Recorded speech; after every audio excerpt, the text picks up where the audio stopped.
Episode 44, On the Road Again. This is the One Extraordinary Marriage Podcast, home of the 7 Days of Sex Challenge, featuring your hosts, the authors of the groundbreaking new book, Stripped Down, Tony and Elisa DiLorenzo.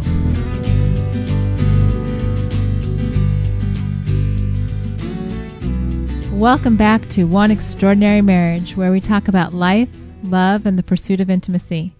You're here with Elisa DiLorenzo. And Tony DiLorenzo. And we're just, we're happy to be back together ourselves. Yeah. You know, it's been, Tony was traveling this weekend. And so we're going to be talking about travel and how you maintain intimacy and maintain your relationship while while you're apart. Yeah. While one of you is traveling. And excuse me. Wow, you're quick tonight.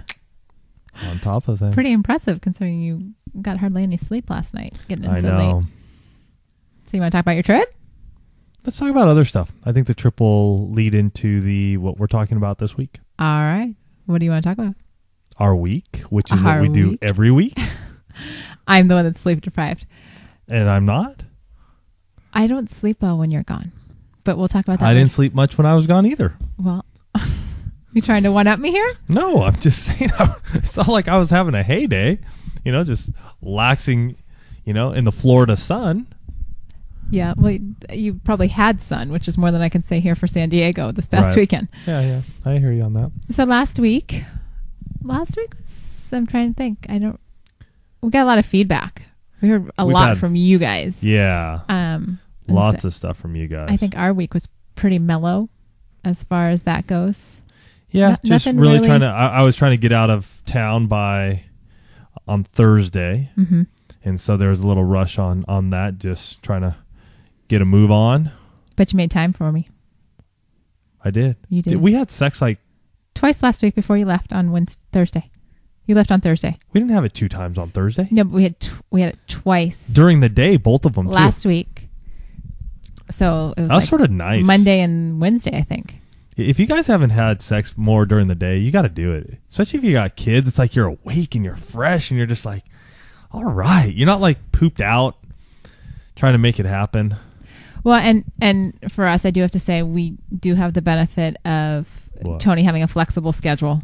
I know for some of you, I got a flex schedule. He has a flex schedule, and I work from home. So if there's a chance we can both be at the house at the same time, we make it happen. I get as I'm taking the kids to school. So what are you doing after you drop off Abby?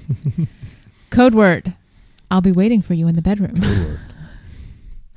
So we made it happen. And I do have to agree with Tony. I actually have come, I think, to prefer, in a lot of respects, daytime sex because I have more energy for you.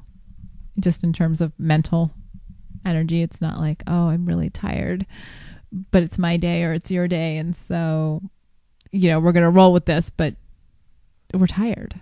Daytime, you're just like, okay, bring it on. And then it's like, oh, I can go chat, take on the day and just be like. It's like a quick workout. It's sort of like a metabolism booster, sort of nice little quick. You just boost up your energy. You get the. So instead of doing 20 jumping jacks, just have sex for 20 minutes. There you go. There you go. So that was, and it was really nice because, so let's see, Tony's days are Sunday, Monday. Oh, no, it must have been Thursday morning before your trip because your days are Sunday, Monday, Tuesday, and I tried Wednesday night, but you were too tired. Oh, yeah. It was Thursday. Oh, yeah. So this is good because Wednesday night. Remember Wednesday night is my, is the first of my days.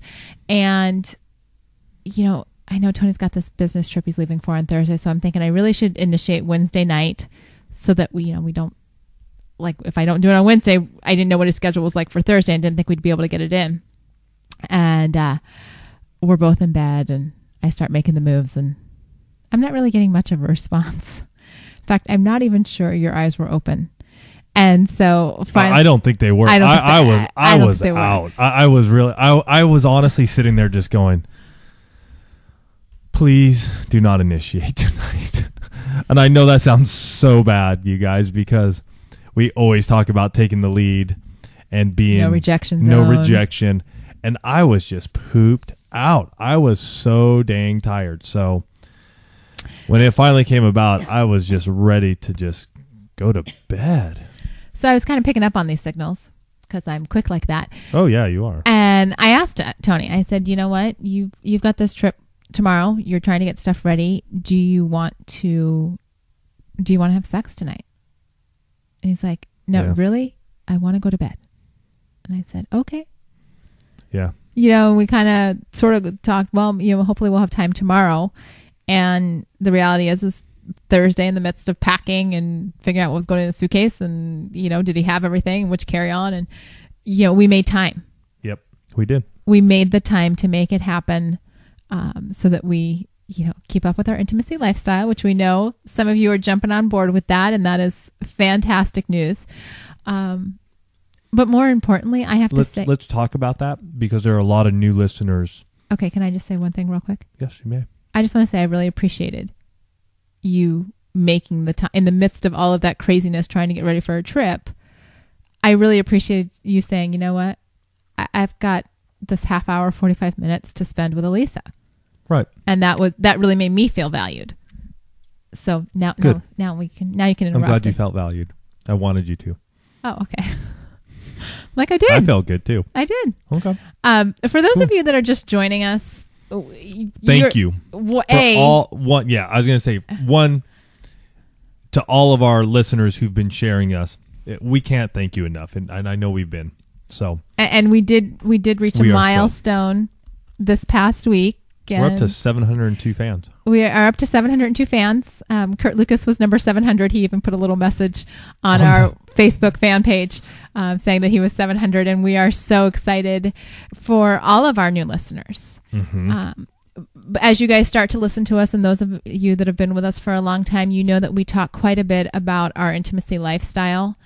And, for every couple, this is going to look different because it's something that the two of you have to work out and come to an agreement on what placing intimacy first in your marriage looks like for your marriage. Right.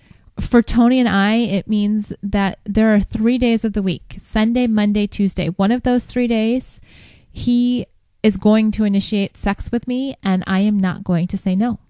Right.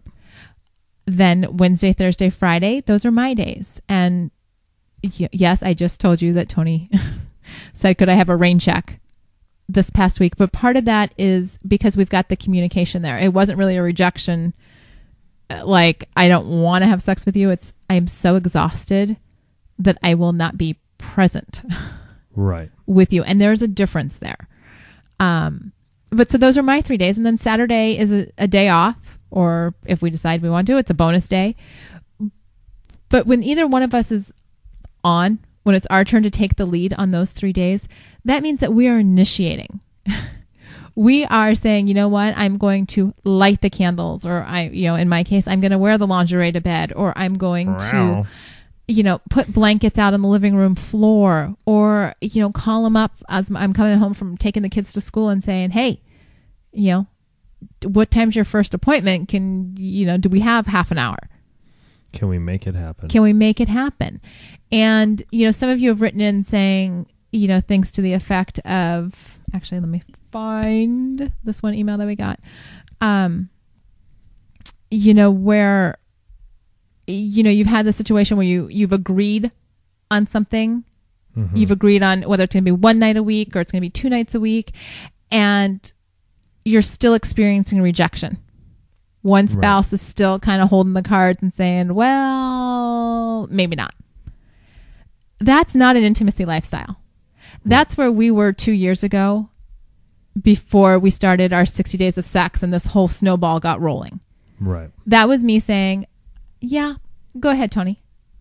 Make your moves. If I'm in the mood for it, great. If not, you're going to roll over frustrated. Yeah, you held... I held all the power. You had all the control in the relationship. And that sucks. It does. And I know that there are a lot of you, because we've received the emails where you're trying to make intimacy a priority and your spouse is not on board with you.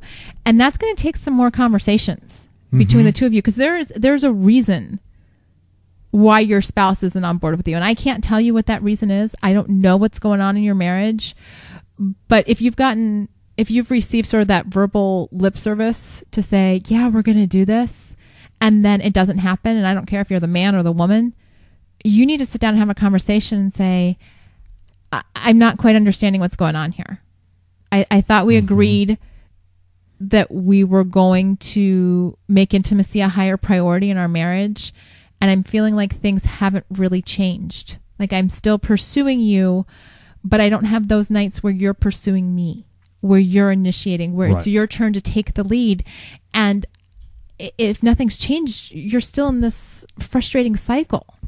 You're still at the same. Yeah, you're still at the same spot. You haven't moved. And, sometimes it might be that there's a bigger problem that needs to be resolved. And that usually requires each of you communicating with each other so that way you can work through these issues. And when you have these conversations, this is not a yelling match. This is not well, you said we were going to do this. I'm trying to understand what's going on here. Right. I'm trying, calm. Give your partner advance notice of the conversation. You guys have heard us talk about, state of the marriage talks. This would be time for a state of the marriage talk. Right. Where, honey, I want to talk about how we're making intimacy a priority in our marriage. Can we set a date for a Thursday night where you and I, the kids are in bed, or if we don't have kids, it's, it's just going to be quiet or whatever it is, just the two of you, and you bring to the table what you would like to see and where you're both able to kind of come together and make it happen. And it's baby steps, folks. I mean, Tony and I jumped into our 60 nights of sex, literally head first, feet first. I mean, it was just, but what we've done since then and what we encourage you to do, these are baby steps. You don't have to suddenly go do 60 days, although we know some of you are doing the 60 days. We know some of you are doing the 7 days. We know you're doing it. And I just have to say here, we didn't get any phone calls this week. I know. We didn't get any phone calls on the caller line. And it's so easy. You just have to dial 858-876-5663. Let other people know you're doing this. Yeah. Let them know, if making intimacy is a priority in your marriage, call in and share that with our community. If you're seeing benefits from making intimacy a priority, call in and share that. Right. People need to hear good news. They need to hear your good news. Yeah. We love that you listen to us every week, but we know that as part of this community, you want to know what other people are doing. You want to know how making intimacy a priority is changing other marriages. And you can find it on the fan page, but it's not as powerful as hearing somebody else's voice on this podcast to say, you know what, we did it, or we tried it, or we're doing it, and here's what's happening. Here's how we're getting closer. Here's how we're, finding ways to do date night. We're finding ways to talk to each other. Talking about date night, we got to find a way to do date night. I'm working on that. I know what we're going to do. I just have to get the date on the calendar. I've got it all planned. That's great. Let's get a date on the night. I just got to get a date on the calendar. I got to talk to the scissors and get a date because Are we going to do that before you take off on your trip? It would be nice because it's already been. When was our last date night? Our anniversary. Like 3 weeks ago. Oh. Hello. It's been so long. I need another one. October's a long month. Yeah. I'm feeling needy. You're feeling needy? Maybe that's because you haven't had any sleep and you've been gone for 4 days. Yeah. Yeah. Okay. So that's the intimacy lifestyle. Do you have anything you want to add? Have fun. Try it. I mean, that's, as a guy, and this is speaking to all the ladies in the house, this is from a husband to be pursued by his spouse is probably one of the coolest things that can happen. And there have been times over these last 2 years where Elisa is pursuing me that it is just such an ego boost to know that my spouse honestly wants to be with me. Before that, I didn't think she wanted to be. I did not sense any desire from her that I was sexually appealing. And for me, that was a huge ego blow. Mm-hmm. It really hurt because I just assumed that there was nothing of desire of any, or there's nothing I had that she desired. And that in the bedroom really hurt me. And I will have to say, as Elisa approached me and came after me in different ways and at different times, I mean, it is huge. I mean, it's just like, wow, I don't have to look anywhere else to get this because my wife is providing it for me. Mm-hmm. And I think that's the biggest thing as a wife you need to realize, and you need to understand that we want your attention. We do desire it. And if we do not find it, we will get it somewhere else. Unfortunately, that something else is typically pornography because it is easy. And it can happen. It happens no matter if you're rich or poor, black or white, educated or uneducated. It crosses all lines and it destroys all families. I'm sorry to say that, but it does.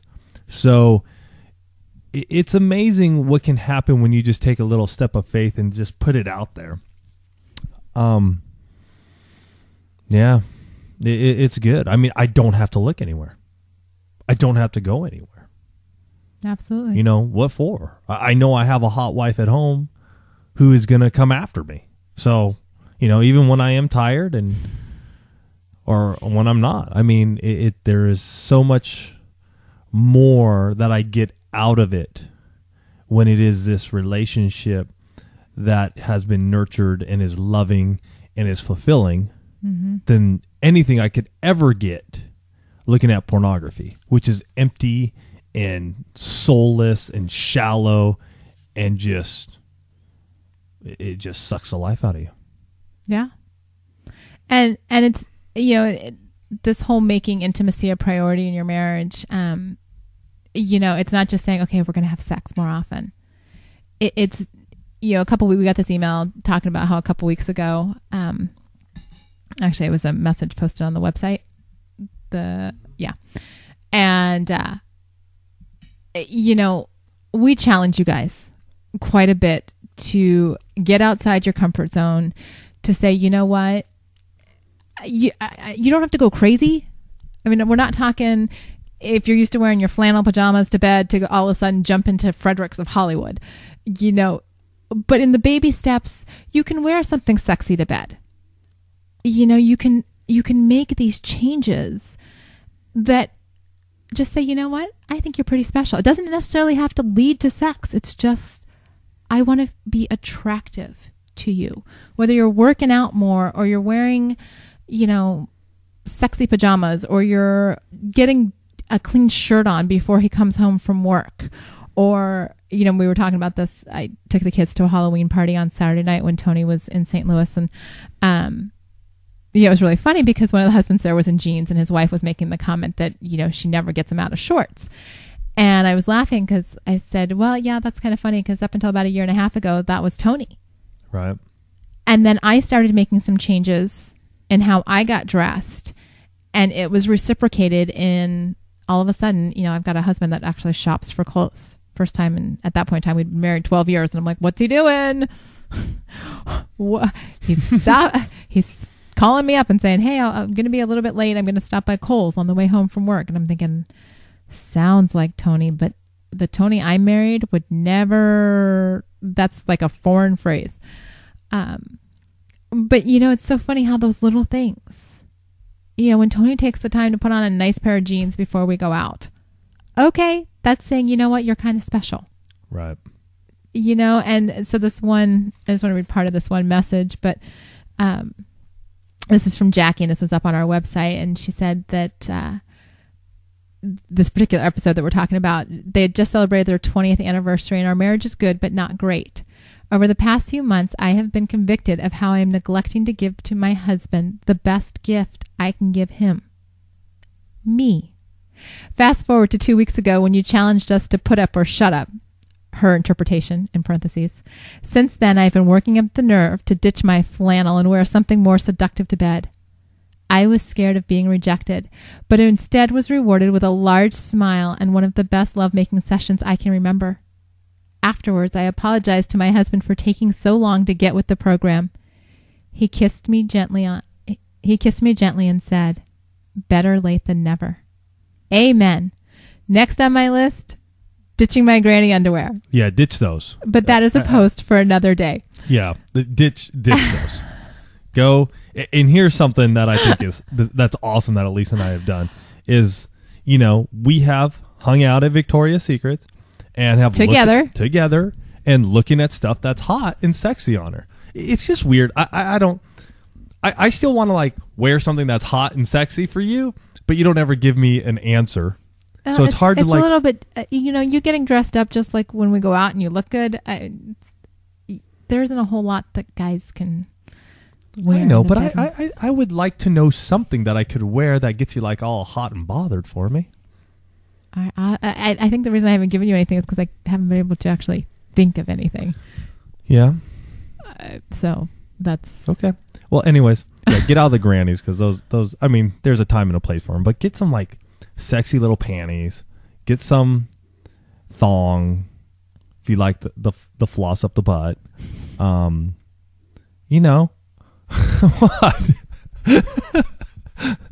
Lisa's laughing. That is such an eloquent description. Well, it's hot though. I mean, when you got you're working out, you're looking good.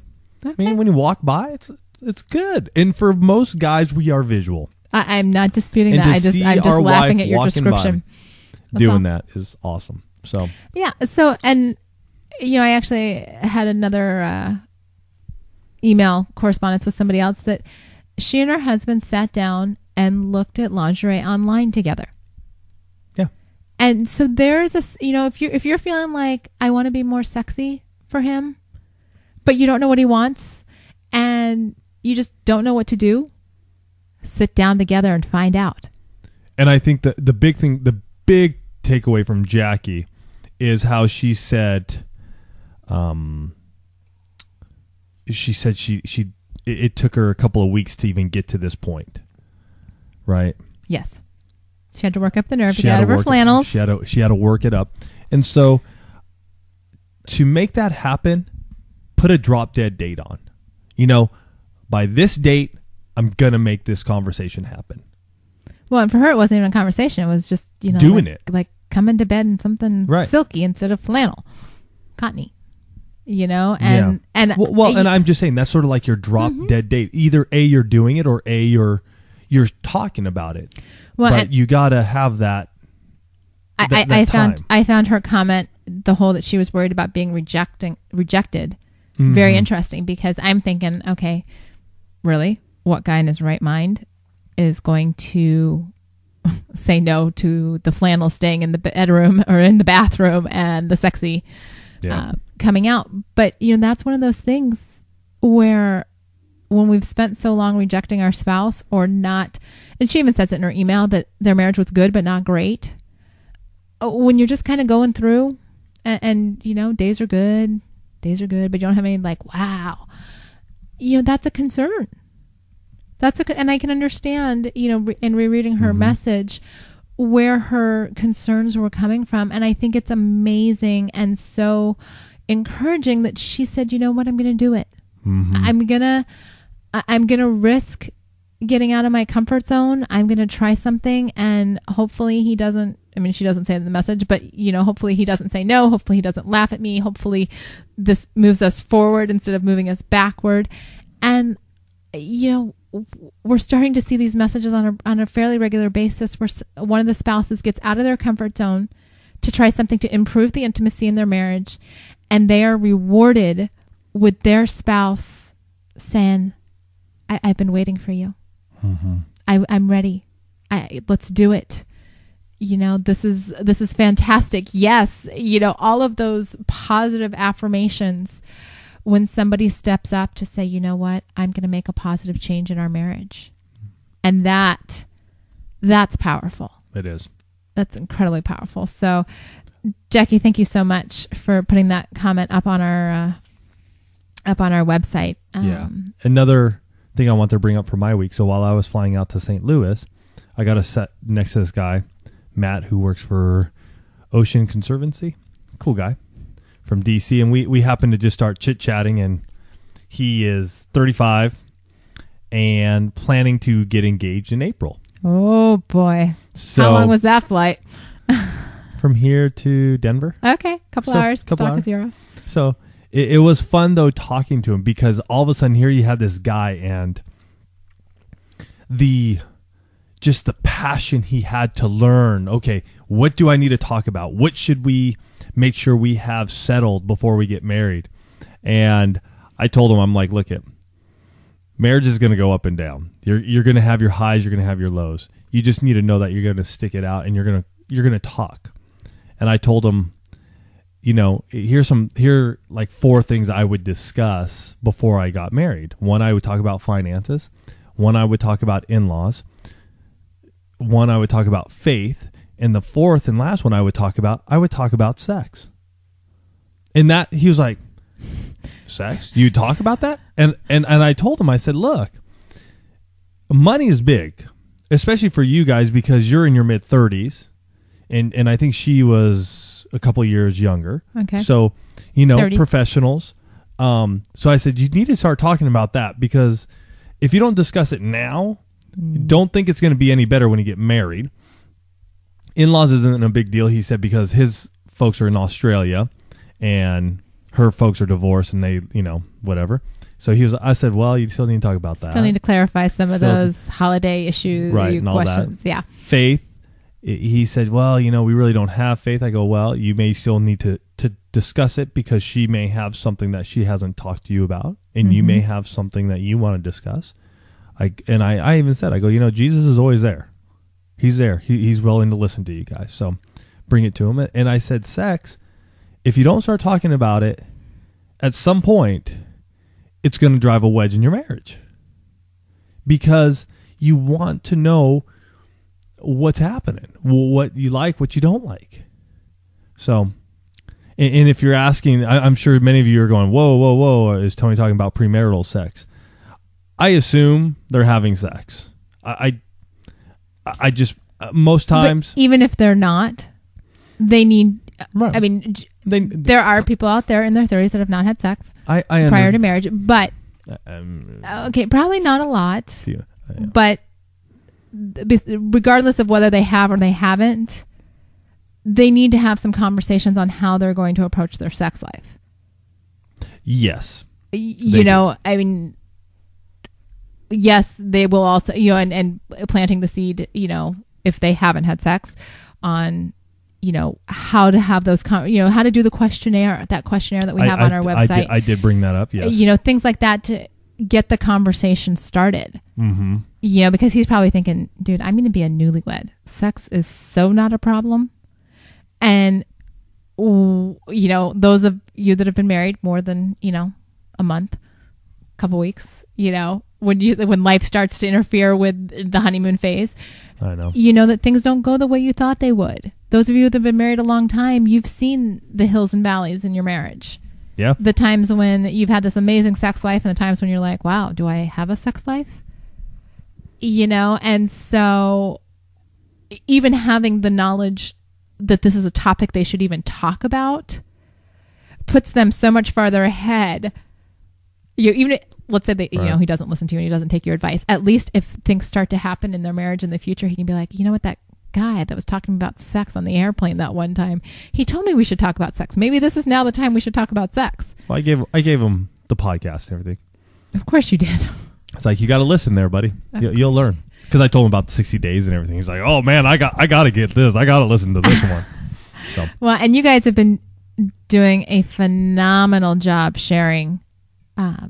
We're getting fans from all over, and even I myself, I've been out having conversations with people in the last couple of weeks, and they're like, "You're doing what?" And what is that again? And so it's fun. I can only imagine what the conversations are like on your. That's gross. Okay, so Tony's having dessert while we. I'm partaking in my dessert while we're podcasting, and apparently one of my pieces of hair got into his dessert. That is sick. And so he just, it happens. It does. No, it does. It happens. Yeah, I mean, I wouldn't return it. I mean, I'll still eat it. It's hair. It's a piece of my hair. It falls out of. At least you know where it came from. It's not like when you go to a restaurant, you don't know whose hair it is. Yeah, it's being cooked at a restaurant too. Okay. Yeah, you hope. Yeah, you hope. Okay. So. That was our week. That was our week. You were gone. You left Thursday. I did. And that actually kind of really ties into what we're going to talk about. Yeah. Because for the podcast. On the road again. Many of you out there have traveling schedules. Mm-hmm. And it's a good time to talk about, because we were apart this weekend. How do you make intimacy a priority when you do travel? Right. If you're on a schedule where maybe you're gone Monday through Wednesday or Monday through Thursday of every week, and only are home Friday, Saturday, Sunday, and you have your wife, you have your kids, you have household obligations. So how do you keep that fire and that spark alive when you travel? Right. And, we don't travel a lot. We're probably apart 2 to 3, maybe 4 times a year.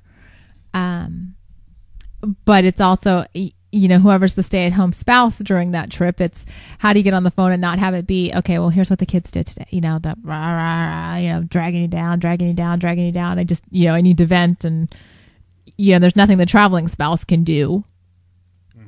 But how do, and Tony's still 7, he's gone, and he's in the middle of doing all this videotaping and, he's having conversations and lunches and interviews, and he's doing all this work for Fit Marriage. And I'm still getting messages saying, hey, I love you. And that goes so far. It goes a long way. It goes such a long way to say, you know what, because I knew he was super busy on this trip, and we're trying to schedule when we're going to make phone calls because he was in St. Louis, so there's a 2-hour time difference. Had a fantastic time. So all of you out there in that St. Louis area, man, what a beautiful city to be in this time of year. The fall, beautiful weekend, warm. Had the opportunity to get out to, I want to say Forest Park, the northwest end of St. Louis. Had lunch at a Llewellyn's bar. Fantastic, beautiful day. Gorgeous area. So, and for all of you who have not jumped over to Fit Marriage, check it out, fitmarriage.com.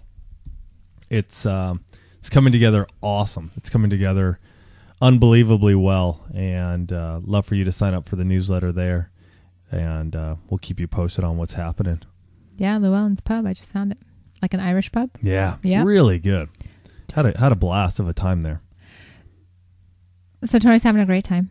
He's working on all of this stuff. Yeah, it was a straight up work trip. Work trip. I was there.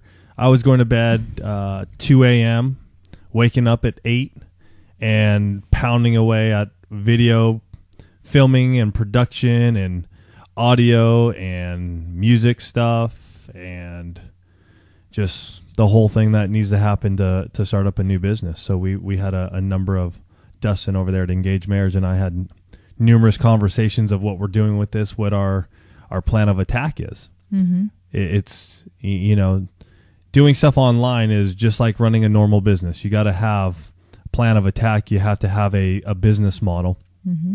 because if you don't make money. And if you don't make money, it's going to end. Right. Unfortunately, to the detriment of all the people who get to see it and use it, and it's same with like what we do here with One. I mean, that's why we have our book, mm-hmm. our ebook and audiobook. We don't make loads of money with it. We don't. We're not walking down the street with just money falling out of our pockets. We have that out there because it at least pays the bills that we have for One. Mm-hmm. So, It was a long weekend. It was a long weekend. He'd call and, I could just hear the fatigue in his voice as he's just like, okay, we're going to be up till at least, another 2 or 3 hours trying to do the voiceovers and, and so I'm trying to, be positive, be encouraging, trying to do it when I don't have somebody screaming in my ear. Yeah. The kids are around. And yet making sure the kids have some daddy time too, because those of you that have children, when there's a traveling spouse, sometimes the kids really want to be connected and sometimes they don't. And, you're rolling the dice some days to figure out which day it is. But, right. Both of my kids are like, I want to talk to daddy. I want to, so we've got to make that happen. But let's be honest, I still wanted time with him myself. Right. And so, figuring out how to do those conversations, figuring out, how to maintain your marriage. Right. When you're not sleeping in the same bed. Right. And the intimacy part here doesn't necessarily have to be physical or sexual. It can be, and we can discuss that. But more of it is the emotional, intellectual. It's on both sides, the person who is traveling and the person who is home, really taking that time to understand when you're just on the phone, you may not be face to face with them, but you are still giving your love and your attention to them. They can sense that. And it may be one of those things where you don't have a lot of time, so you text each other and you go, hey, I am going to be able to talk to you at this time. Right. And we can talk, let's talk for a half an hour. But this way you guys are both on board, know what's coming up, and so you can be there. It's just, think about it. I know we take it for granted because we have these cell phones and we use them so often that it's okay if I'm nonchalant or I'm watching TV while I'm talking to her because she doesn't know any difference. I'm tired. Your spouse knows the difference. They can tell. Right. On both sides. We all can tell when somebody's not paying attention to us. And a lot of the times we don't enjoy it. Well, because you feel like you're being blown off or you're being ignored. Right. And so that is one way you can do it. I will have to say that, the texting is a fun way to do little short blurbs that you can just give to each other. One thing that if you are in a household where you're doing a lot of traveling and want to dive into some physical intimacy while you're apart is venture into phone sex with each other. And some of you may be going, whoa, hey. That's what 900 numbers do. But this isn't the same. There's a fantasy realm that you go into because obviously your spouse is not there right next to you. But this fantasy realm is you with your spouse. Exactly. Your spouse is the fantasy. Right. Just because they're not physically present doesn't mean you can't be having conversation, engaging them just because they're not there. Right. And it's not for everyone. Again, it's one of those conversations you have where it's, before the trip. You don't do this when, you suddenly are feeling a little horny one night and you're like, hey, honey, let's try some phone sex. No, that's not going to go over well. 9 times out of 10, whoever's home with the kids is going to say, you know what? I just had a really cruddy day with the children or with work or with whatever. Don't spring this on me. Right. It's something you want to converse beforehand. But if it is talked about, it's the same form of rejection. If one is wanting to do it, or if you're in the intimacy lifestyle and that's what you're able to do, if you all of a sudden go, well, I don't want to because he or she is not physically there, it's still a form of rejection. Well, but I think that that is based on the fact that they've had the conversation and they've agreed that this is something they're both comfortable with. Yes. Oh, yes. If you have the conversation and one of you is not comfortable with it, right, then that's not rejection. That's just one of those things that's not comfortable. And it's so just like anything you do. Right. When it comes to that. But if it is comfortable for both parties, then maybe you say, hey, on my next trip, maybe we'll try it, But understand that if you haven't done it before... This does include masturbation for those who are wondering how you would come to climax. Again, if you're comfortable with it. Again, if you're exactly. Elisa and I do not have a problem with that when it is with our spouse and for our spouse. Now, outside of that union, I have a problem with it. I'll tell you that straight up. Mm-hmm. If you're looking at pornography and you're masturbating and you're getting off to that, I have a problem with it. Done it, been there. It destroys. In a loving relationship where you two are on the same page, doing that is just like anything else that is sexually driven. You know? Within the confines of your marriage, honoring your marriage. Exactly. And honoring it means both of you are on the same page. Mm-hmm. So that it does require that if you're trying to figure out how this all happens, it does require that. But the point is that I think a hard thing though for that one, and I'm going to bring this up, okay, go ahead. Is I think women have a hard time finding their own G-spot and having an orgasm. And so I think the female has a problem with that because they cannot get off. I don't have that problem. No, I understand that. Okay. So it's hard for me. It's hard for me to understand. But I would, There was a time. There was a time.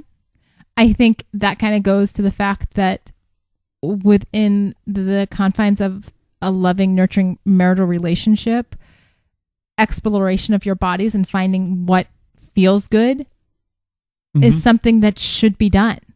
Yeah. You shouldn't just assume that because you've had sex the same way for the last however many howevers, that's, well, you know, people have been married all different kinds of time. I know. That's all there is. Right.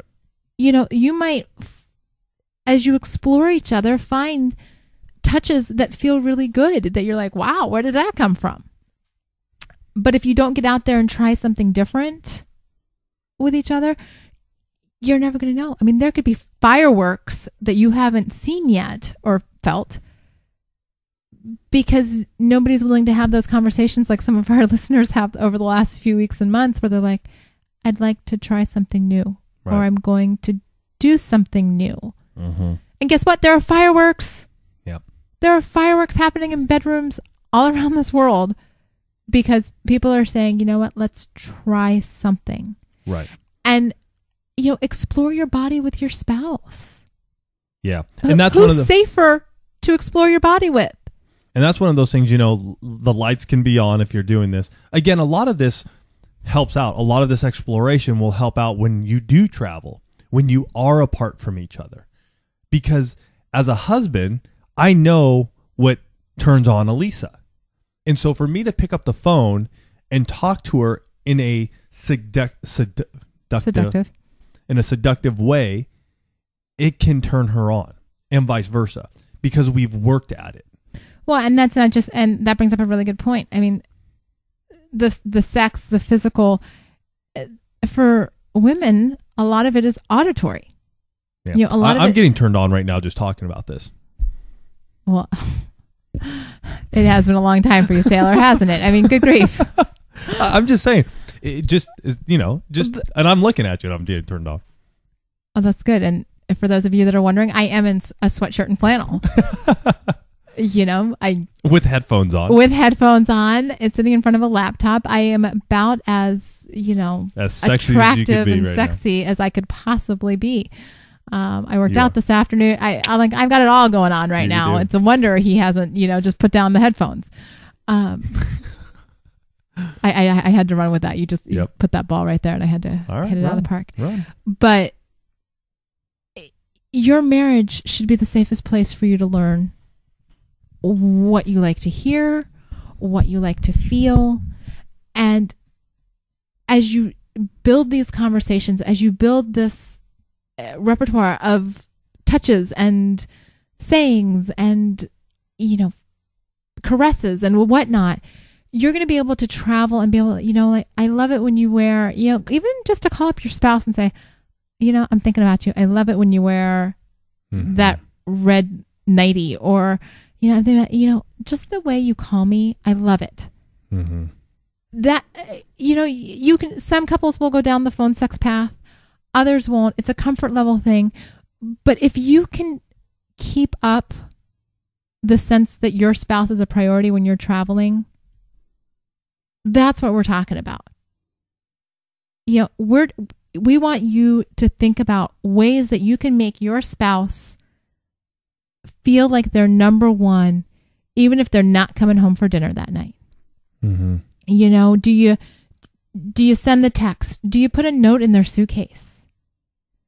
Do you call the hotel and say, this is their favorite favorite box of chocolates or favorite flowers. Can you make sure it gets delivered to her, depending on how long they're traveling and whatnot.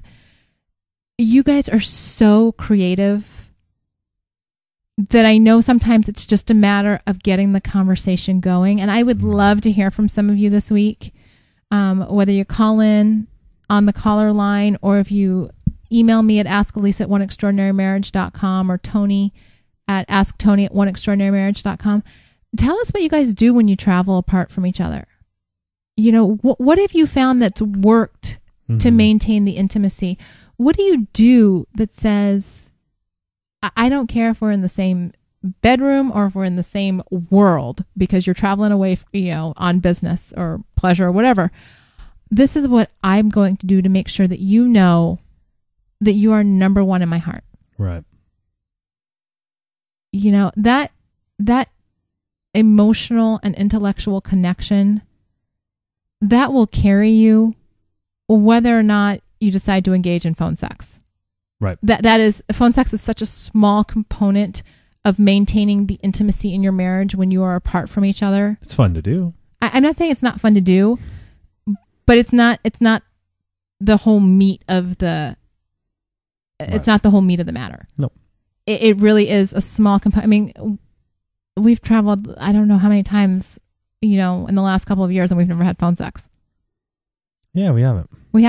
We spend more time talking and finding out what's going on. Yeah, our intimacy is more of an emotional, intellectual intimacy at this point in time. And that could also be because we have sex twice a week. So we tend to... Yeah.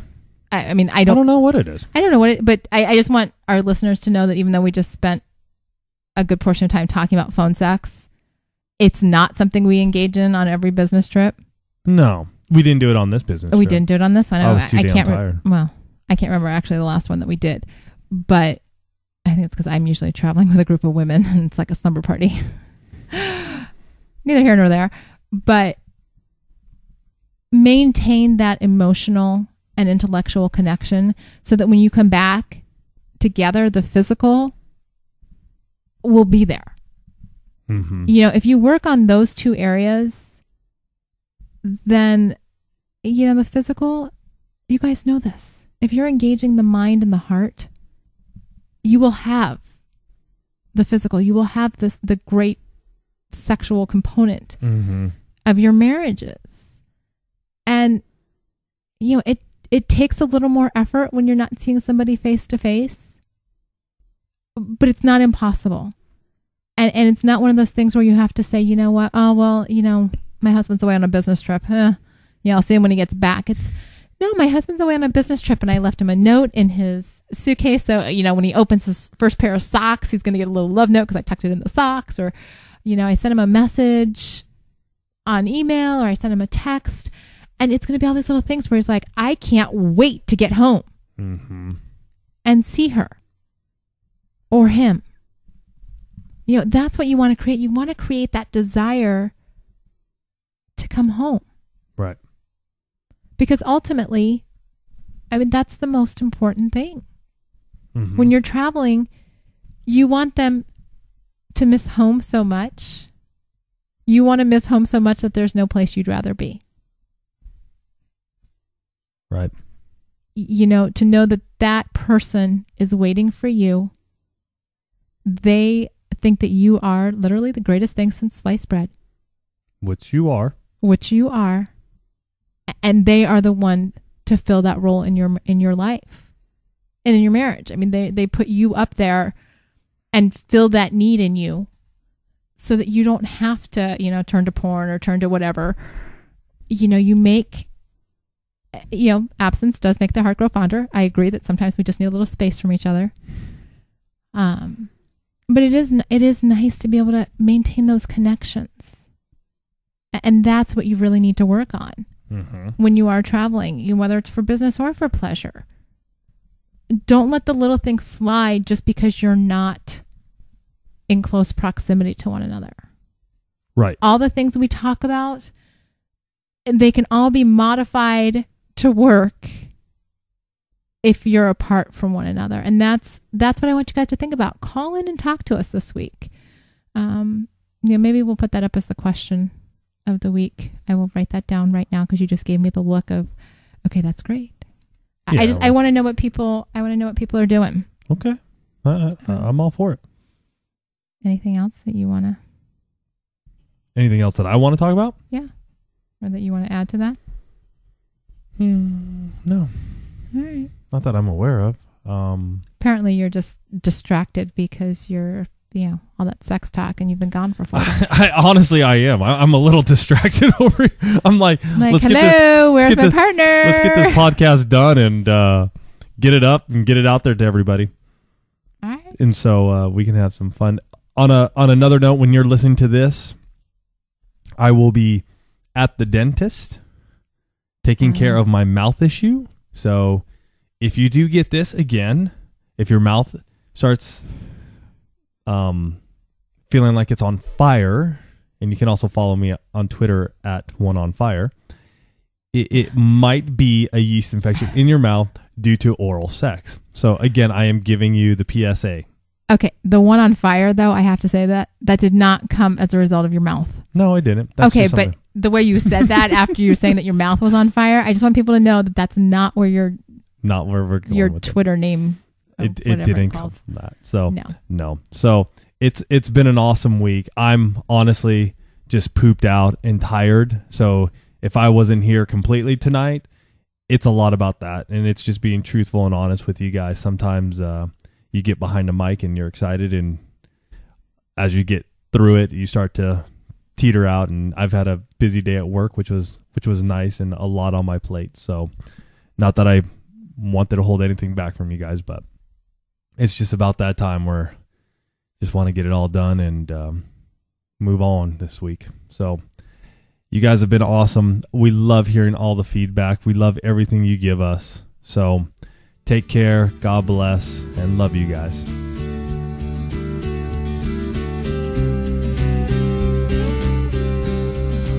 Thanks for listening to the One Extraordinary Marriage podcast. We would love to hear from you. You can go ahead and give us a call at area code 858-876-5663 or send us an email to info@oneextraordinarymarriage.com. The website is oneextraordinarymarriage.com, and while you're there, you can sign up for our Marriage Minute Monday newsletter, and you can also purchase Tony and Elisa's new book, Stripped Down. It's available now in print, audio, and ebook formats. Also, the One Extraordinary Marriage podcast has sponsorship opportunities available now. If your business is interested in sponsoring this podcast, please contact us at oneextraordinarymarriage.com.